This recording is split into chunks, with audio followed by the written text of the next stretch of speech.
পরম করুণাময় ও দয়ালু আল্লাহর নামে শুরু করছি। সূরা আন-নিসা, বাংলা অর্থ, আয়াত সংখ্যা ৬০। তুমি কি তাদেরকে দেখনি যারা দাবি করে যে নিশ্চয় তারা ঈমান এনেছে তার উপর যা নাজিল করা হয়েছে তোমার প্রতি এবং যা নাজিল করা হয়েছে তোমার পূর্বে। তারা তাগুতের কাছে বিচার নিয়ে যেতে চায়, অথচ তাদেরকে নির্দেশ দেওয়া হয়েছে তাকে অস্বীকার করতে, আর শয়তান চায় তাদেরকে ঘোর বিভ্রান্তিতে বিভ্রান্ত করতে। আয়াত সংখ্যা ৬১।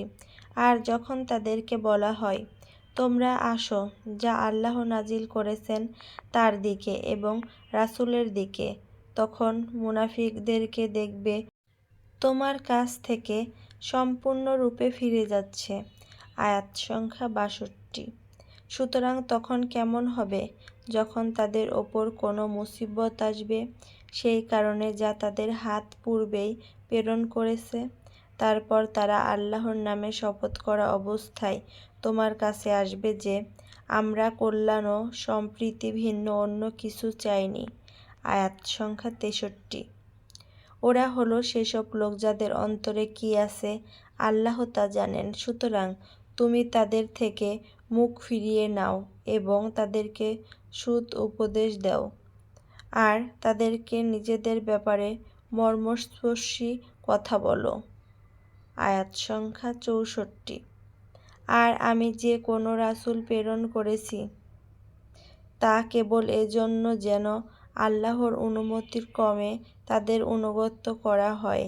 আর যদি তারা যখন নিজেদের প্রতি জুলুম করেছিল তখন তোমার কাছে আসত, অতঃপর আল্লাহর কাছে ক্ষমা চাইত এবং রাসূলও তাদের জন্য ক্ষমা চাইত, তাহলে অবশ্যই তারা আল্লাহকে তওবা কবুলকারী দয়ালু পেত। আয়াত সংখ্যা ৬৫। অতএব তোমার রবের কসম, তারা মুমিন হবে না যতক্ষণ না তাদের মধ্যে সৃষ্ট বিবাদের ব্যাপারে তোমাকে বিচারক নির্ধারণ করে। তারপর তুমি যে ফয়সালা দেবে সে ব্যাপারে নিজেদের অন্তরে কোনো দ্বিধা অনুভব না করে এবং পূর্ণ সম্মতিতে মেনে নেয়। আয়াত সংখ্যা ৬৬। আর যদি আমি তাদের ওপর লিখে দিতাম যে তোমরা নিজেদেরকে হত্যা করো কিংবা নিজ গৃহ থেকে বের হয়ে যাও, তাহলে তাদের কম সংখ্যক লোকই তা বাস্তবায়ন করত। তাহলে সেটি হতো তাদের জন্য উত্তম এবং চিরস্থায়ী সুদৃঢ়। আয়াত সংখ্যা ৬৭। আর অবশ্যই আমি প্রদর্শন করতাম তাদেরকে সরল পথ। আয়াত সংখ্যা ৬৯। আর যারা আল্লাহ ও রাসূলের আনুগত্য করে তারা তাদের সাথে থাকবে। আল্লাহ যাদের ওপর অনুগ্রহ করেছেন নবী, সিদ্দিক, শহীদ ও সৎকর্মশীলদের মধ্য থেকে, আর সাথী হিসাবে তারা হবে উত্তম। আয়াত সংখ্যা ৭০।